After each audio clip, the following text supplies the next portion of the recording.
Magandang araw po sa ating lahat. Samahan niyo po kami mag-almusal ni Sanya. Kasama ko si Sanya. Si Bading. Si Tabaching-ching. Kain po. O, ano gusto mo? Gusto mo tosino? Ay, nakalimutan ko magkuha ng tinidor. O. Eto, may itlog na maalat kami. Meron kaming tosino, may tuyo, may pritong talong at okra. Yung okra po, pinitas ko lang dyan sa bakuran namin kasi may natira pa. Yung pawala na yung mga tanim namin una. Itlog na maalat. Tapos meron kami panghimagas na saging. Piniritong saging saba. Kain po tayo. Nakalimutan kong kumuha ng sausawan. Di bale. Kukuha ako. Mayami ang konti.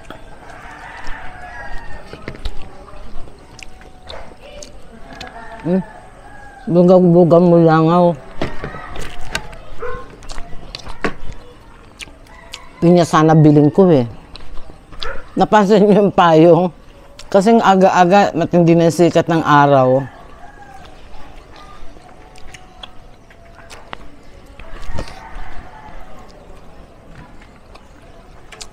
Tosino. Ano to eh, Mekene. Tosino Pampanga. Birang-bira akong bumili ng yung yung binibiling ganyan mga cold cuts. Usually, kasi ako ang gumagawa. Tinamad ako. Gusto ko may sunog-sunog. Yan, sunog-sunog. Kinamay na lahat. Di bali, kami lang naman kakain.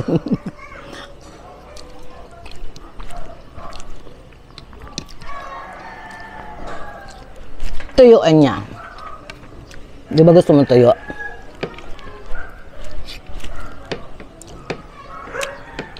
Sandali po, kukuha muna akong sausawan ko ng pritong talong. Busawan namin ginisang bagong isda na may kalamansi. Yan. Gusto mo? Sarap yan.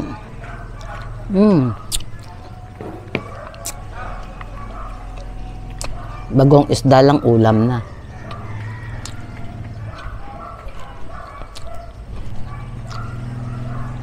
Talong.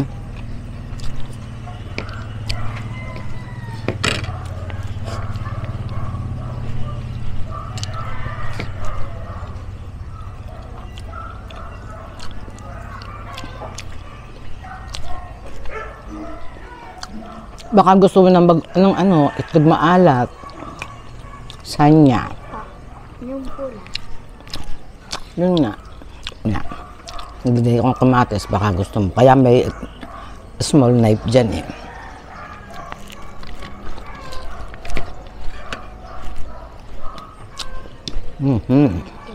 Tuyo.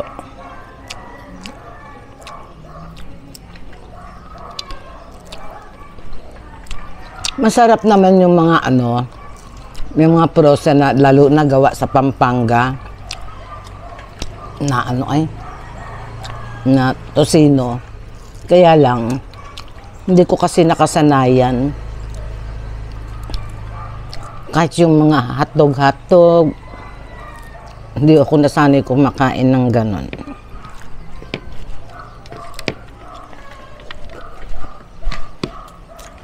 Minsan, nakakasabik din naman.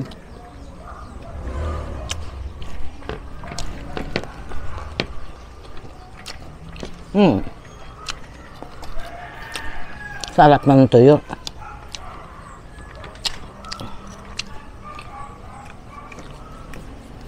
Dito ko.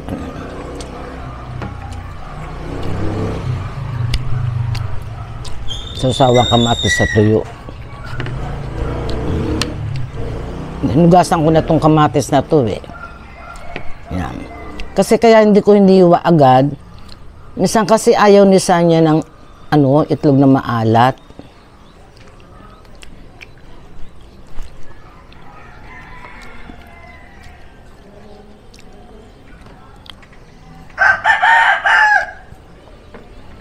Gusto mong itlog maalat?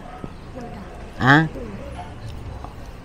Yun nga, Pula naman yan eh, itlog na maalat yan. Hindi yan yung itlog na puti na nilaga.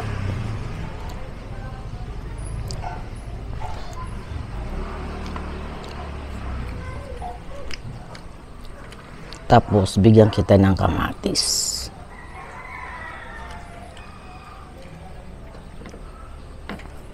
Yan. Tira. Pok.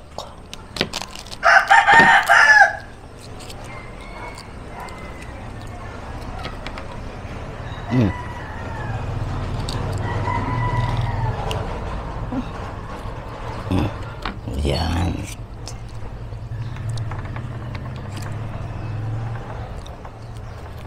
Hati na lang tayo. Baka hindi mo maubos eh, ha? Okay lang? Kain na. Kanin ka pa? Ha?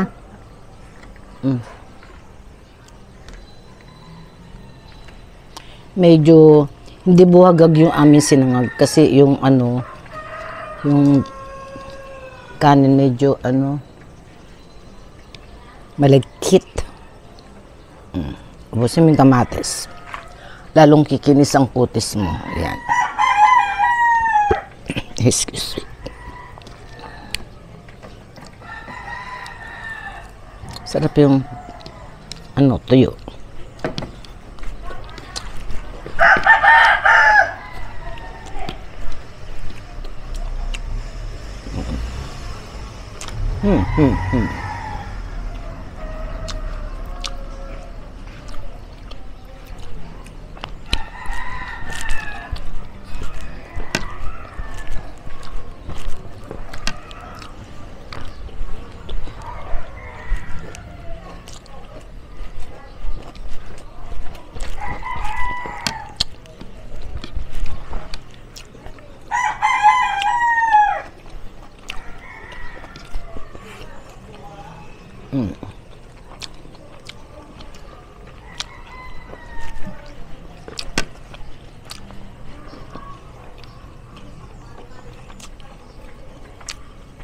Paborito niya talaga yung ano, talong. Ay, kunin ko pala yung ano, notebook na minilista ko doon na shout out. Ito medyo may tutong siya, medyo gusto ko yung lutong-luto.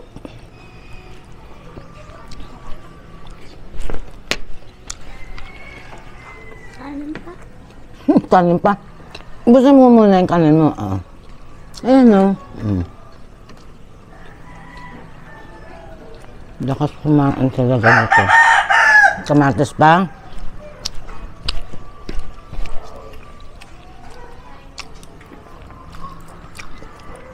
Kumakain ka ng ano, nag-uulam ka ng ano, natikman mo na yung gatas ng kalabaw. Di ba?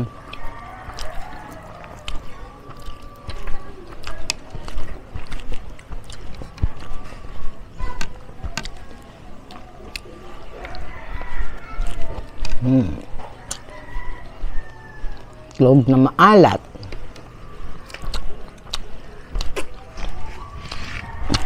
Naalala mo nung gumawa ako ng ano, itlog na maalat? Ang sarap, no? Gumagawa ako eh. Kaya so lang. Alam niyo yung pinaglagyan ng ano, ng mayonnaise na ganyan? Pinupuno ko lang yun. Mga ilang pieces ba yung napupuno ko doon? Nakalimutan ko na sa tagal. Magawa ko. Ang sarap.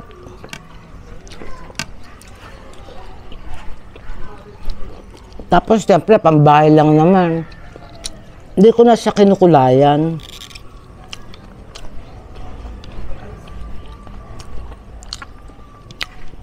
Naglalangis-langis.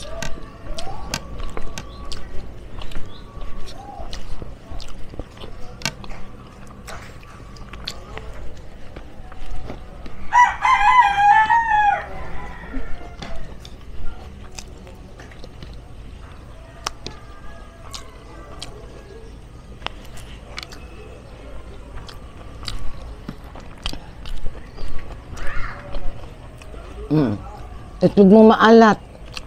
Ubusin mo yung kamatis mo tsaka itlog maalat, ha. Hmm.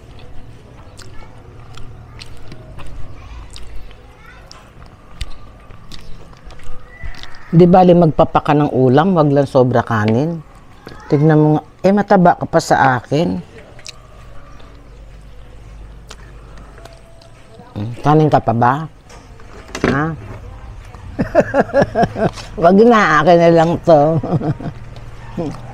Nakailang ano ka na. Tignan mo braso mo.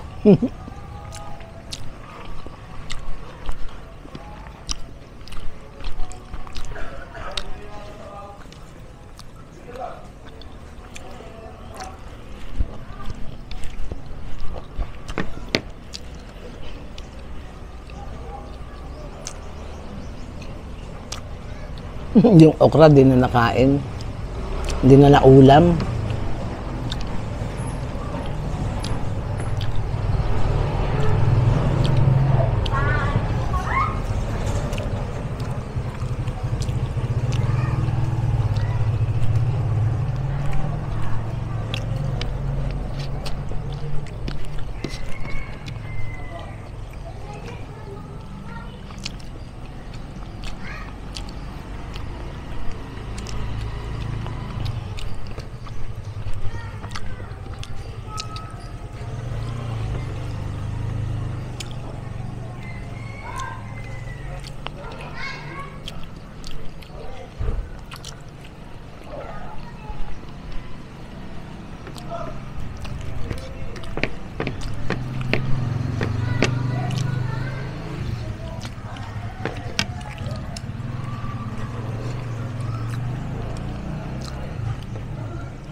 Sarap.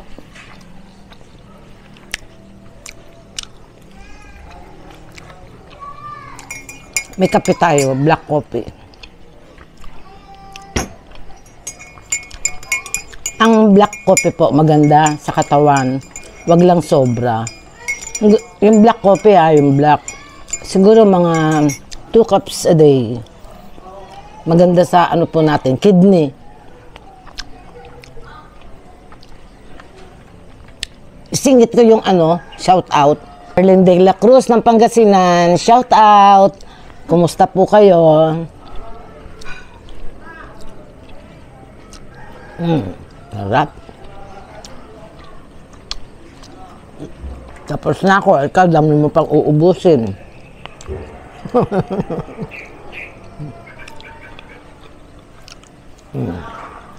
Masarap yung ganitong saging sabay, yung hindi masyadong hinog.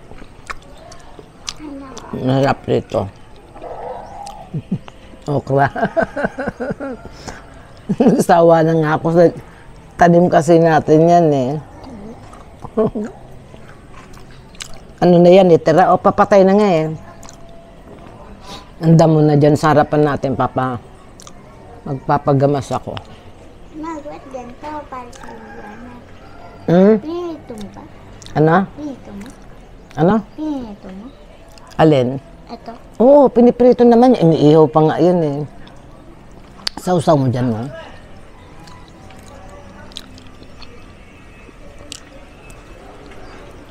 Yung okra, sinabay kong pinirito sa talong. Iniihaw pa nga yan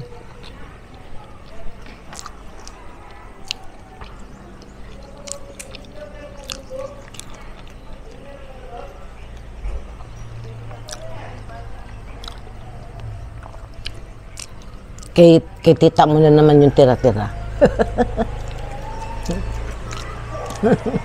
La, papapak ka. Uy, abuso mo yung itlog maalat mo. Pati kamatis. Kuha nga kagot? Ayun. Makunat. Ayun yung mura. Ito may mura dito. Ito maliit. Naman? Ayaw mo na? Makunat yung balat. Baka magulang na. Lagay mo sa tabi. Kasi nga, di ba, ano na yan, laos, kumbaga laos na, matanda na yung okra. Ang lilit na nga ng bunga eh. Talong pa. Talong. Papakin mo na muna yung ulam mo yan, oh. Hindi mo pa napapapak, tsaka ayan pa, oh. Mamaya, hindi mo na makain yan.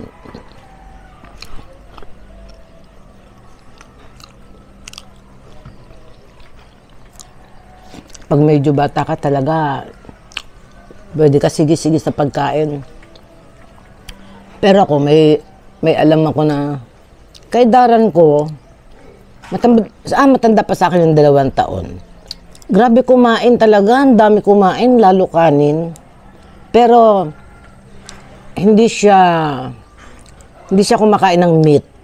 Grabe naman kung magpapak ng isda, tsaka ng gulay. At kanin, marami siyang magkanin. Ako naman, konti lahat. Sabagay ako, mulat sa pool. Yung mga dating nanood nga sa yung mga dating subscribers na nanonood sa channel ko, na ikukwento ko nga, na-share ko sa kanila. Dumating ako sa edad na 30 years old.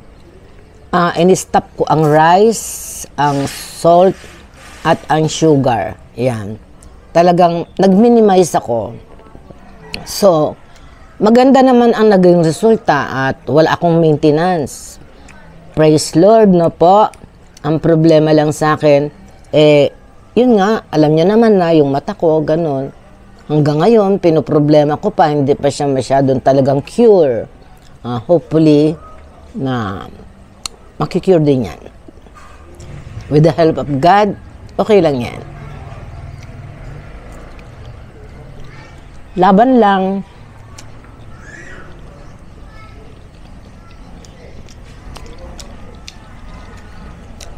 Ang sarap. Hindi ko na kayang magdalawa. Nagpapaka na naman ng longta. Wala. Talagang wala si Charlie. Pati si Prince wala. Wala.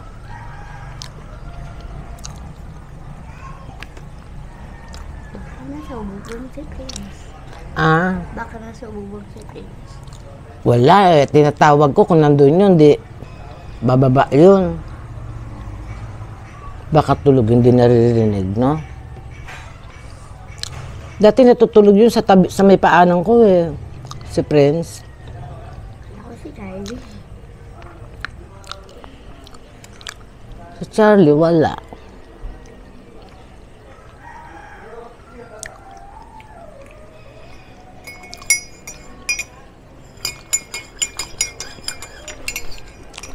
Kape po tayo.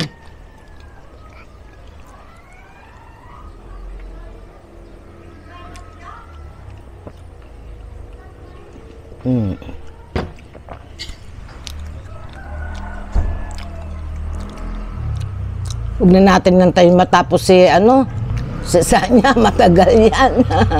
Magpapapak-papak pa yan. Sige po, hanggang dito na lamang po. Maraming salamat po sa inyong lahat.